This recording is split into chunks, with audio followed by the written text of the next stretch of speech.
My wife got into Y Combinator, and so it was like, okay, now you have to move and have to be there in 3.5 weeks. And so we have 2 kids, and I was like, well, we have to find a place to live. We have to figure out flights. We have to figure out childcare. So it's just a lot of admin, my kryptonite. And so if I have to do that manually, it's just not going to happen. I created a house manager agent. As I'm telling the agent to do that, my wife's also trying to open it, and she's like, oh, they're already like signed up. And it's because the agent got there and did it before she could. I'm here with Cathryn Lavery. Cathryn, thanks so much for coming on the pod. Cathryn, people who don't know, is an entrepreneur, is a self-proclaimed AI nerd. I would consider her to be a agentic person, as well as someone who is a coder and builder. And I would say a year ago, Cathryn, would you refer to yourself as a coder? No, I think I was just starting to get into it, but then I fell down the rabbit hole around this time last year.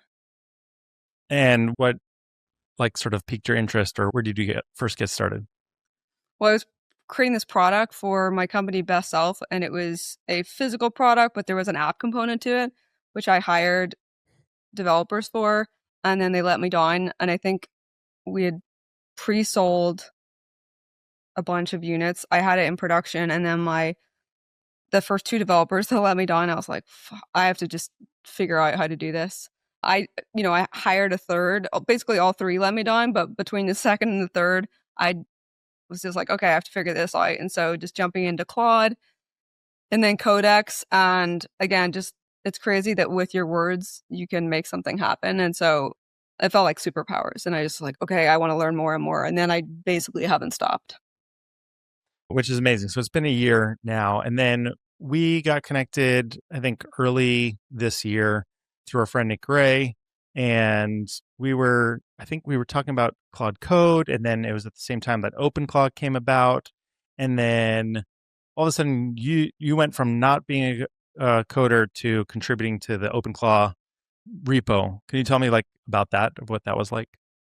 Yeah. So, I mean, I think last year when I was getting into it, I didn't really know about open source or what even that meant.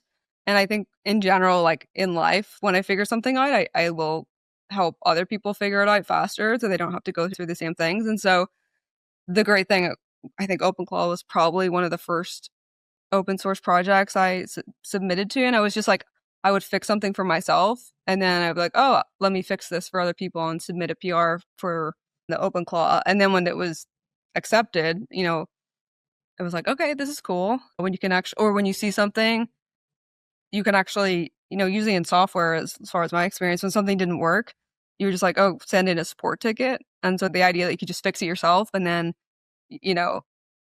ping them on Twitter and be like, okay, I fixed this thing. It's pretty cool. And so that was my first taste of that. And I've done a bunch since. So I'm always, I went from scrolling. I went from scrolling social media to scrolling GitHub. Amazing. So what other projects have you contributed to? Big contributor on the printing press. I think I'm number 2 of CLIs printed because I built agents and I want them to do as much as possible. I've also contributed to Hermes, Paperclip, Minutes, which is like a granola alternate.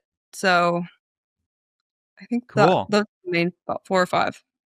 Yeah. And so basically anything that you're using that is open source, if you find it doesn't work in the way you want it to work or it breaks for some reason, you will fix it and then submit a PR. Yeah. Like Gary, I also GStack, I've submitted PRs to that, just to improve using GStack and Codex, for example, because it would, break stuff and the YAML files weren't set up correctly for Codex. So I would just fix stuff. And then I think in my Claude MDs, when I'm working in an open source project, if I fix something locally, one of the things is suggest I also send a PR to the main project, because otherwise I would kind of forget. So you basically you've set up your Claude to proactively suggest if you fix something to fix it for everyone else, which is amazing. Yeah. I feel like all open source projects should adopt that. That's pretty neat. Is if you download their stuff, and they should include a Claude file that you append, because how they want to structure it or how they want to handle that, repos, because some projects don't want pull requests from anybody. So it's really yeah, an interesting idea. So right now you're implementing all these things. And so what is your daily driver? Like if you mentioned you're using a bunch of things. You're using OpenClaw, you're using printing press, you're using Hermes, you're using paperclip. Are you using all these things at the same time? So right now I with the business that I'm not really in the day to day anymore, but I do have agents that are in there and I have a couple of humans and they tell the agents what to do. And so that has like paperclip, Hermes. That's pretty much what we run that on. And then I also have like a personal Hermes account. So, but paperclip's only for that one like business one where we want to be able to do things on a routine. I bought a Mac Mini for them so that we could set up agents to be able to run autonomously to do stuff. So, for example, right now we have to do a bunch of government registration in like 33 states. And so I'm setting that agent up so it can work, has its own email address, and just organize a bunch of admin that none of the team are very good at. And it really is just like organizing and keeping like, you know, documentation organized. So that's amazing that you have to fill out these forms and paperwork, and instead of delegating it to a human on the team, you're setting up an agent to do that. And so, why would you use something like paperclip over Hermes in this situation? Well, so I'm using Hermes for this. Paperclip is from my Best Self company. I'm using Hermes for this, and right now it's just a markdown folders on Google Drive to like because not everyone on the team. There's only like 4 of us, but not everyone's in Markdown, so it just allows people to track everything in one place. So, and then paperclip, I basically, if you're running like a business where you have different agents and team members who are doing different things, paperclip is kind of like Asana for your agents. Is how I look at it. So it's like my human team members can go in and actually see what the agents are doing, and then the agents can actually assign tasks to the humans that need to get done or like to check something. And so Hmm. I'll often like log into GitHub. So this morning, and I'll see like PR requests with the the name and the PR is like the assigned paperclip, and I'll show you a screenshot of this and you can edit it over it. It was something like is it an SEO task or a CRO task or something like that. And so I know okay that came from paperclip for this specific weekly routine that they run, and then all I see is like the GitHub PR, and then a human team member would check it before it gets pushed. Sweet. So, I mean, that's super fascinating in terms of using kind of paperclip as I guess, Asana or task manager across the bit. And then do you review the PRs yourself or do you have your agent then review it?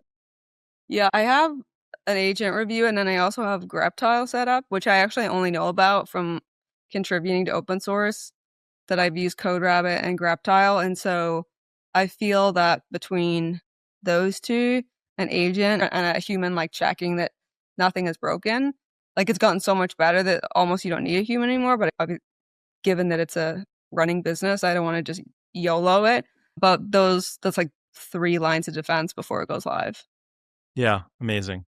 And so you're pretty prolific on X about posting how you're using agents for everything in your life. So not just work stuff, for personal stuff.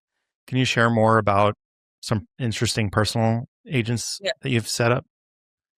Yeah, so we just moved to San Francisco not even a month ago, and it was my wife got into Y Combinator, and so it was like going from like, okay, now you have to move and have to be there in 3.5 weeks. And so we have 2 kids, and I was like, well, we have to find a place to live, we have to figure out flights, we have to figure out like childcare. So it's just a lot of admin, which is just Hmm. my kryptonite. And so if I have to do that manually, it's just not going to happen. So I created a house manager agent that we could just talk to in Telegram. So it's, going and looking for like Airbnbs for us and like putting it into like a Google Doc so we can just see it and make a decision and then they go and deal with it. It was signing my daughter up for a summer. It was like finding summer camps, doing the research, showing me like the answers.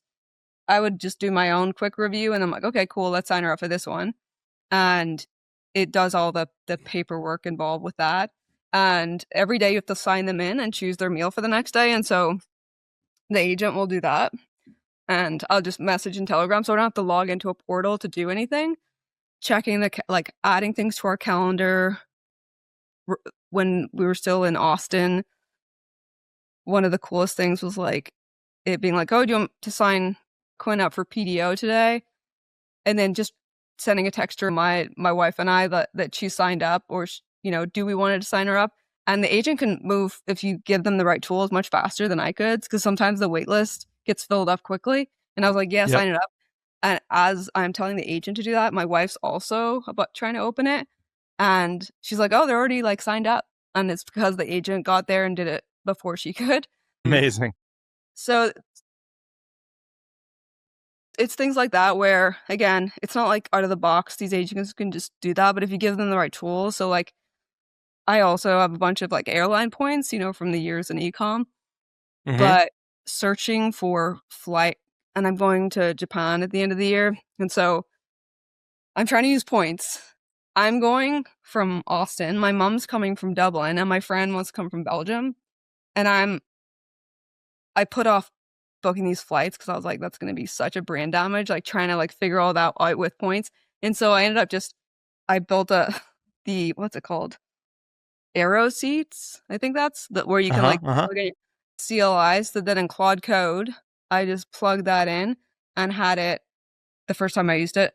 Basically, within 30 to 40 minutes, had all three flights booked, which again would have just I don't even wanna think about it. It gives me shivers to think of, like, how annoying that would have been before, and then now the agent has that, so if I'm ever like, "Oh, we wanna go here," it knows, "Okay, use the CLI that you built before with this API key," and then it's like, "Okay, here's 4 options," and I can get that in a minute.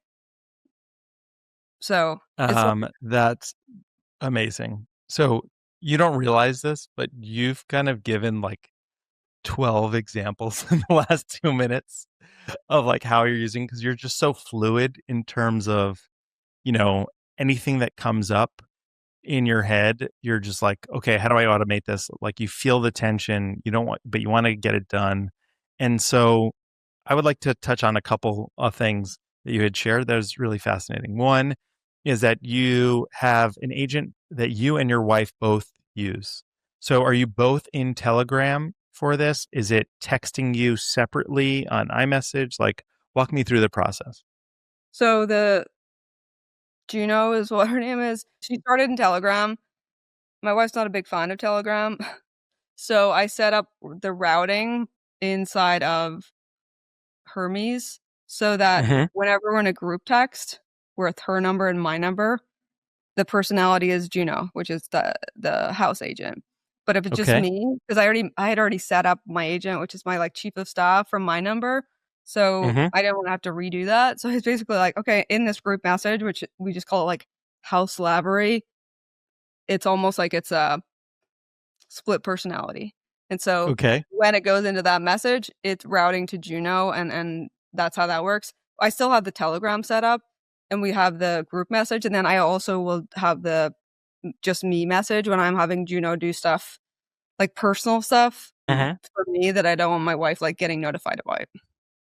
So just to clarify for people who don't know, Hermes allows for different profiles. So you just have different profiles set up for that, is what you're referring to as the routing, or is that something else? Yeah, you're right. I have different profiles of agents. So like imagine different personalities and different tasks. And so when we're in iMessage from my number and her number, it will route to that personality, which is the house agent. So it's just like a And rule. amazing. And then are you using to connect to iMessage? Are you using a specific I'm using tool connection? Blue Bubbles. Blue Bubbles. I kind of like Blue Bubbles because it can do the reactions, Hmm. you know? Sweet. So you can respond with like just a thumbs up and it takes care of it. Yeah, so like, oh, they're working on it if they just thumbs up. Hmm. Hmm. Sweet. The other thing that you had mentioned is that it's like logging in for you to websites, signing you up for stuff. Is that because it's set up on, you said it's on a Mac Mini, or Yeah. do you have that set up to I do have 2 there? Mac one's still in Austin, and it's working every day. and I didn't need to bring it with me. And then I bought a new Mac Mini for this new YC company because I'm setting them up with agents. Got it. And why use like a Mac Mini instead of like a hosting solution? I'm sure a hosting solution would work fine. Hmm. Mac Mini, I like being able to just airdrop stuff to it if I need to. But then I also, privacy wise, I don't know enough about cybersecurity to like do that, and I know how to use a Mac Mini. So for me, I'm like, okay, it's a what $800 employee, and so Uh-huh. that's kind of how I look at it. And I also like that it's, I don't know if the VPS or anything is it set up the same way as a Mac. So I have just no experience. I'm sure people will be like, you don't need a Mac Mini. I'm like, I don't. To me, it's like worth it. Yep, it's just simpler to get set up. And then what are some, I guess you also shared in terms of this arrow and set up the points. Did you create a printing press? Like we had Matt Van Horn on the pod and he was one of the creators of Printing Press and he was talking about how like I didn't even know like I had a Craigslist set up and I then used Printing Press for it and it made my experience so much better than my Yeah. hacked job. Is that what you did with Arrow as well? Yeah. You set up a printing press for it? Basically, if I have to use anything these days Hmm. manually, if they have an API, like right now, as we're doing this, I'm printing a Dropbox sign CLI Okay. because some of the work I'm doing right now requires like the YC company. They're like coming to me with like, oh, here's what we have to do, and I think it's like laziness and like love playing with AI and building stuff, but it's like, do I want to go on Facebook Marketplace and like put something up for sale, which will take me 10 minutes, but then I'm dealing with all the inbound of like, I just actually, what happens is my wife will ask me to put something up. I built a Facebook Marketplace CLI because there's actually no API so that I can have an agent post things for me and then check on the messages and just be like, okay, here's the minimum I want to sell it for. Just let me know when that hits, and here's where I'll meet like 5 minutes from my house and just put on my calendar. Amazing. And it kind of like reverse engineers the calls that Facebook Marketplace is doing from your browser. And then it just uses those endpoints. Yeah, pretty much. So you still have to OAuth in, but Matt also created this agent cookie thing, which is cool. Mhm. Where I can like, I created as another thing is that X.com doesn't have a article API. So Okay. so I created a X article CLI so that I could write something normally. And then the CLI is just basically where you're turning like a LLM probabilistic machine into more deterministic because it's like here's the recipe of what we're cooking and you know how to do it and it's just way quicker and I'm more likely to get it right. And so that's why I've been trying to tell people like that's why I use CLIs for a lot of things because I want to use the tokens efficiently, but also if I want them to analyze data, I don't want them to burn memory or energy finding the actual information. I just want them to use all of the energy on like analyzing it, and I find that it worked pretty well. Nice. So it then creates a skill with a complete description of the CLI that it creates, Yeah. right? Yeah. And so you can access it that way. What are some things that you find that when you share it to people, they're kind of like blown away and you find it so simple, like in every day? Because I feel like the examples that you're giving are amazing. Like they're like I want to be using the printing press even more, or don't even think like, Yeah. oh, I have a bunch of stuff in my closet that I just need. I should put on Facebook Marketplace, but I don't want to even put it up there. But if I can just take photos real quick and then just have my agent take care of it, Yeah. like I end mean, to end, would be awesome. I had like 8 years of voice memos on my phone. I'm Uh always huh. like every single thing I'm doing these days. Like I like picking things that I'm not good at that the AI helps me get better at. Like the house manager agent. Like that's my favorite thing about AI is like I have ADHD, which actually worked really well with AI because I can like jump in, like figure stuff out. And I'm just doing that constantly. And so I had like 8 years of voicemail or voice memos that it was like, and so I was like, oh, it'd be cool if I had some sort of like way to search this and make it because it's basically 8 years of memories. And so I find out where they store them on your Mac, and then I actually did this for myself where it transcribed them all using a local LLM, so it doesn't go anywhere. Transcribes Hmm. everything, creates like an index and then a theme, and now every week, if I do new voice memos, it automatically adds it to this index.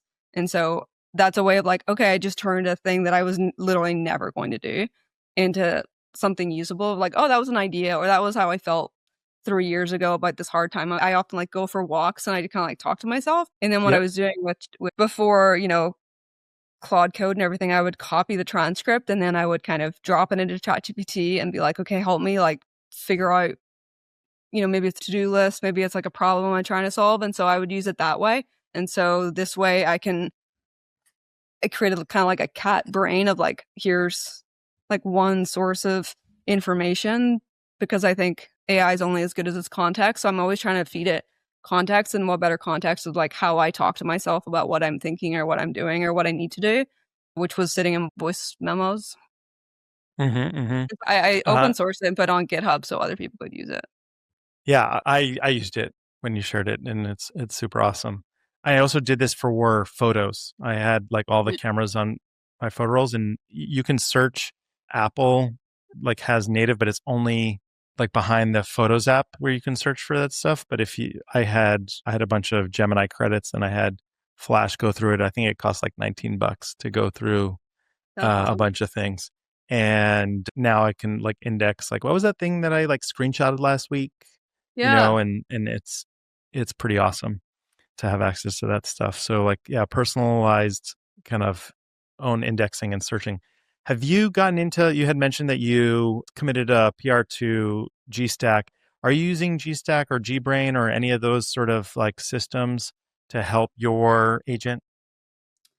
Yeah, I just started using GBrain recently. Like I had my own version of that with like Hmm. QMD, but a few friends were just saying how good GBrain is, and I'm so looking at it for like this company brain idea, but I wanted to make sure I knew how to use it right. So I have it, and I like the idea of like, okay, new models come out all the time, but I want to make sure that I can take like this database or stack of information and apply different models to it.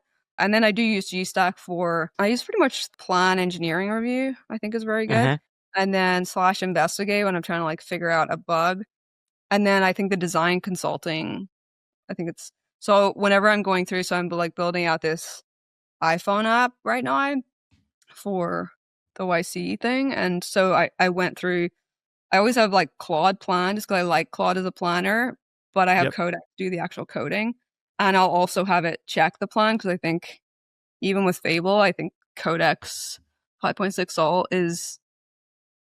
it knows all the edge cases that I think even Fable will kind of like skirt over. And so I use GStack for that for like new projects. And then in the day to day, it's just if I'm adding a feature, I do like the plan engineering review, and then that's pretty much it.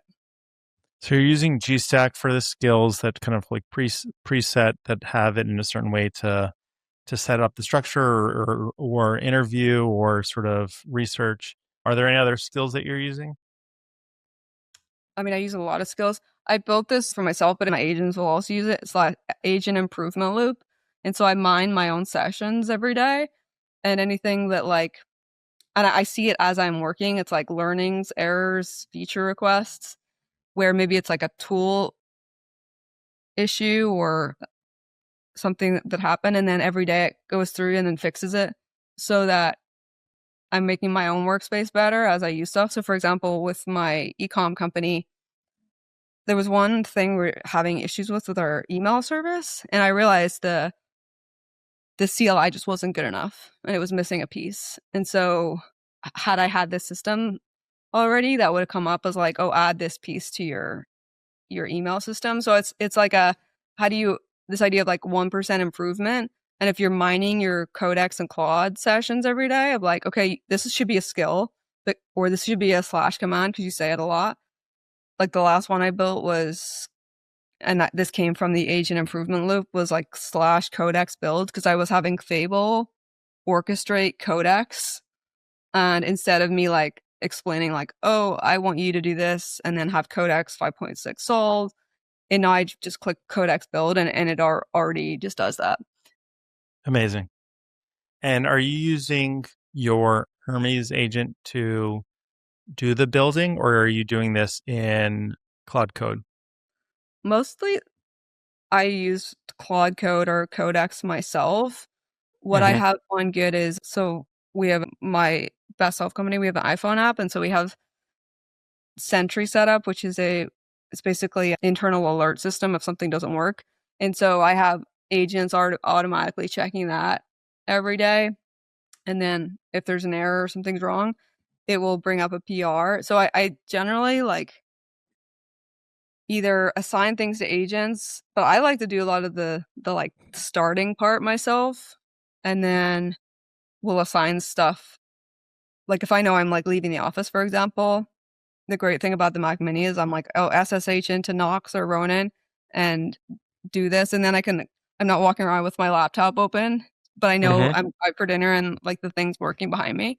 So I forget the original question, but Is more of where do you start your tasks? So, like when you said, they use Codex or Codex build, like is that in a coding agent or is that in your Hermes yeah, I channel? mean, for me, because I just started that in the last like 2 weeks, I think once I get the full Hermes system set up for this new company, I'll probably just have it do things. But I think for like the initial planning and like take the time to like lay out the roadmap of what it is you're doing and then pass it off to the agent to check on.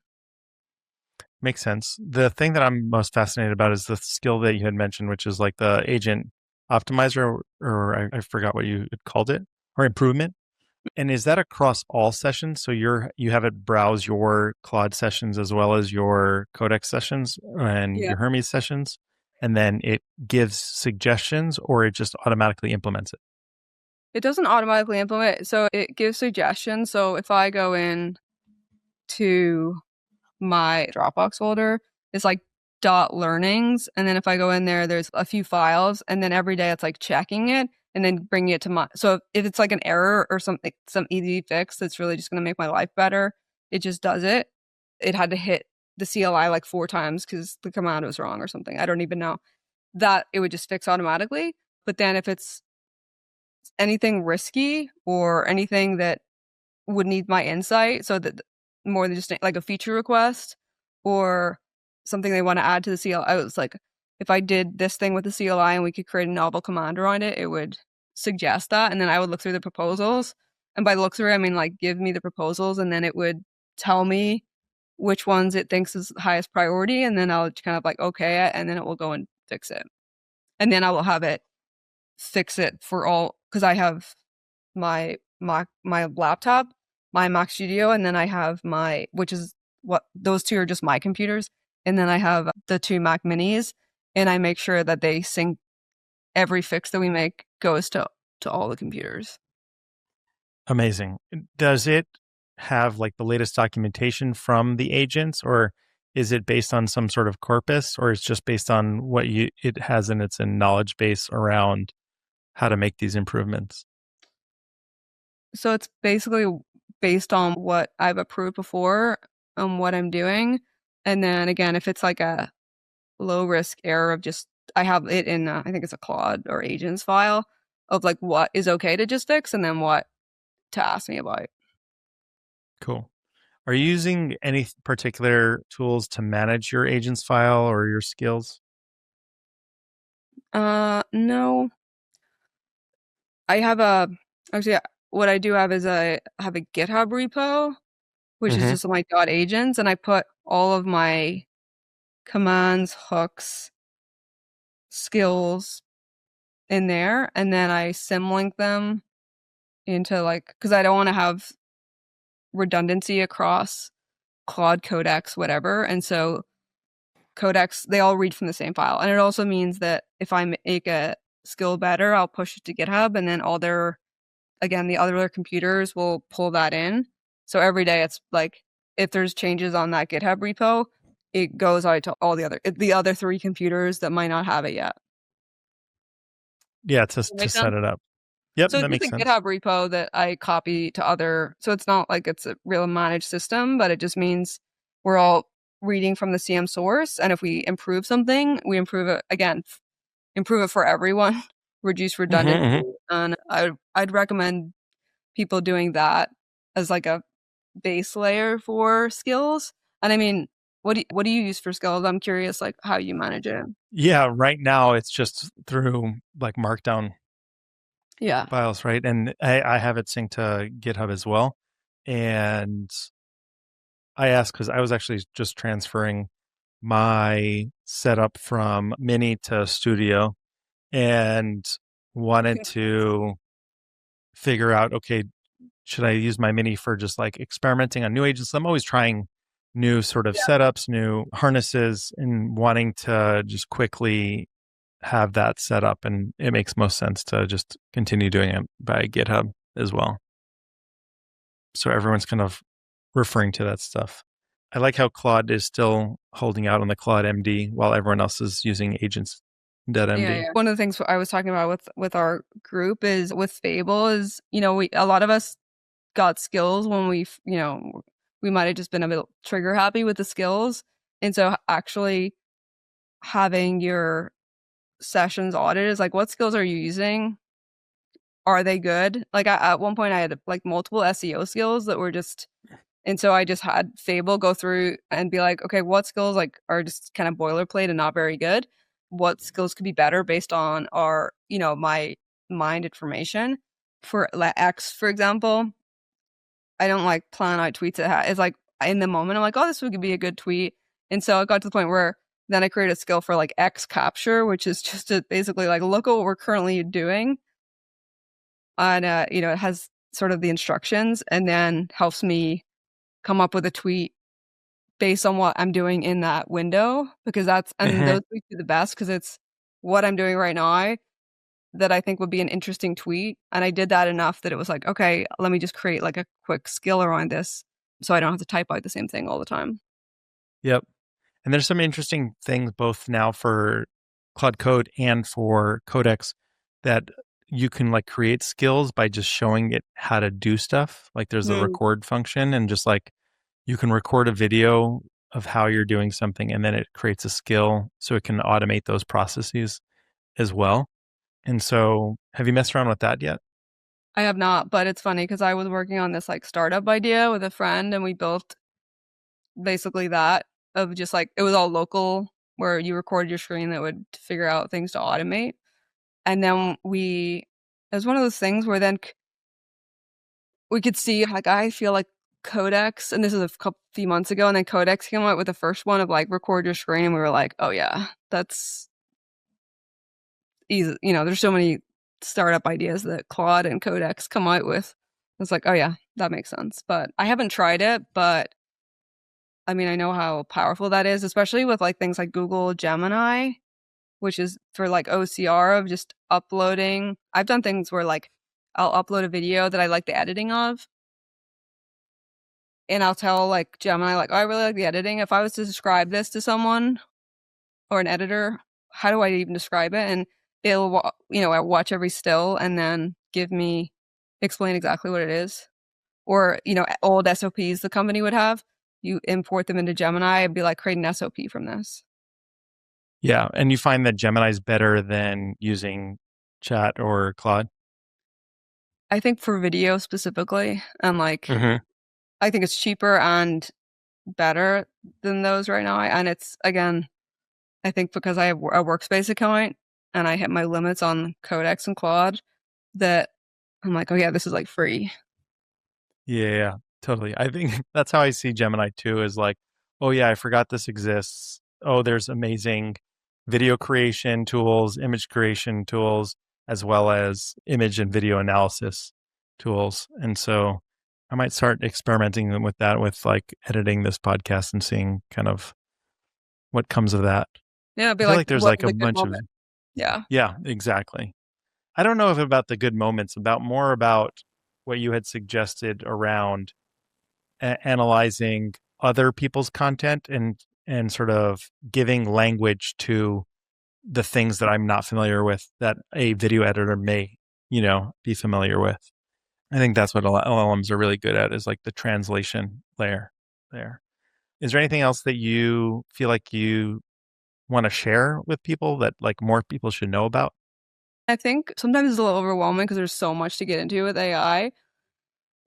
Do you hear that what's his name? Ben Affleck just came out with this movie, just got bought by Netflix, this company that Hmm. uses AI to basically look at the context of a movie and fix continuity errors. Okay. Mm, and it got bought for, like, a couple billion. It was and so I tell people, like, figure out, like, what you already know, what you're and, like, how do I use AI to make me more streamlined or efficient? Because a lot of times, like, "Oh, let me start with AI," and it's like, "Okay, where do I apply it?" And so with AI for me is like anything I'm doing in my day-to-day life, I'm like, "Okay, how could I use AI to make this easier, faster, whatever?" And so that's kinda so everything that we talked about here is just, like, everything annoying that I don't like to do or I'm just, like, curious. I'm like, "How could I use AI to do this?" That's what I would tell people to, like, start with And because are you then you're thinking less through it? smart. What's that? Are you thinking through how you would use it, or are you asking Claude like, "Hey, I need to do this. How would I use you Yeah, I mean, I to think I started do there. this?" Yeah. Now I have a better idea of how I would do it, but sometimes, yeah, I just sometimes ask Claude like, "Oh, this is gonna be super annoying. How might I not have to personally do this?" Yeah, makes sense. Well, Catherine, thanks so much for coming on and chat, share your experience with a bunch of AI, personally, the whole gamut. Where can people find you? Follow along, Yeah, you can find me at my personal blogs on littlemight.com, and I'm just Cathryn Lavery on X and everywhere else. even on GitHub as well. Yeah. Great. Yep. Well, thanks so much again. Talk soon. Alright, thanks, Bye. Michael. Talk to you soon.